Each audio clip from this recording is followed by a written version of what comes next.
হ্যাঁ, এটাই সেই সিঙ্গুর। পাঠ্যপুস্তকে আমরা জানি সিঙ্গুর আন্দোলনের কথা বলা হচ্ছে। সিঙ্গুর আন্দোলনের কথা মধ্যশিক্ষা পর্ষদ ছাপিয়েছে।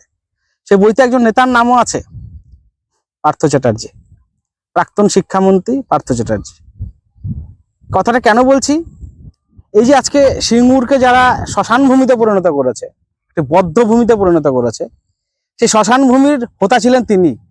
আমাদের এখনকার প্রজন্মের ছেলেমেয়েরা সেই মন্ত্রীর নাম পড়ছেন বা সেই তৃণমূল নেতার নাম পড়ছেন। এখন ইতিহাসের পাতায় বা বইয়ের পাঠ্যপুস্তকে কাদের নাম থাকে? যাদের মহৎ কর্ম থাকে। পার্থ চ্যাটার্জি কোন মহৎ কর্মটা করেছেন? উনি যেই মহৎ কর্ম করেছেন, নাকতলার বাড়িতে বসে উনি যে এসএসসিতে যারা মানে দাগি তাদের কিন্তু টাকার বিনিময়ে চাকরি দিয়েছেন। সিবিআই অলরেডি চার্জশিটও দিয়েছে। 3 বছর জেল খেটেছেন।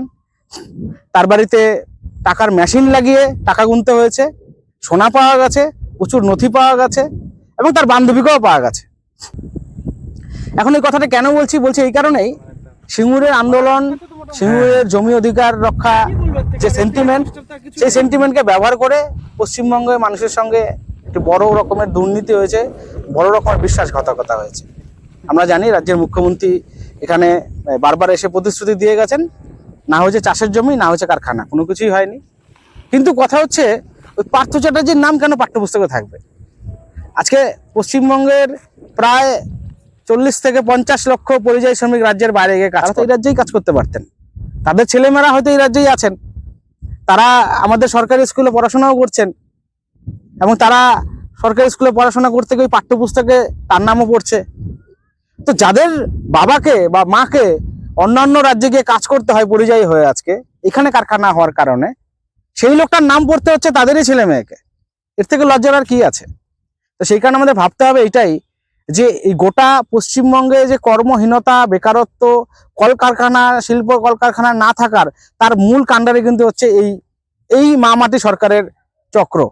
এই চক্রটাই হচ্ছে সবকিছুর মূলে। তো সেই কারণে আপনারা সবাই জানেন যে সিঙ্গুরের কি অবস্থা এবং সিঙ্গুরের পরিস্থিতি কেমন। যে এই পরিস্থিতিটা দেখার জন্য, বোঝার জন্য আপনাদের না একবার আসতে হবে। আসুন, এই জিটি রোডের পাশে একবার এসে দেখুন এই বিস্তীর্ণ ভূখণ্ড।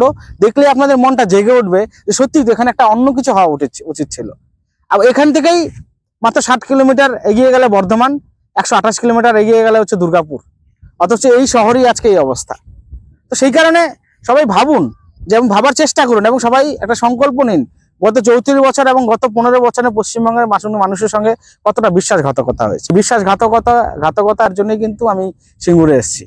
আপনারা সবাই এই কথা মাথায় রেখে আগামী দিনের ভাবনা চিন্তা করুন এবং ওই ধরনের যারা নাকি পাপী চোর, তাদের নাম যাতে বইয়ের পাতা না থাকে তার জন্য সংকল্পবদ্ধ হন। এমন একটি সরকার গঠন করুন যে সরকার অন্তত পক্ষে এই মরুভূমি বা এই শ্মশান ভূমি থেকে মানুষকে উদ্ধার করার চেষ্টা করবে। সকলকে নমস্কার।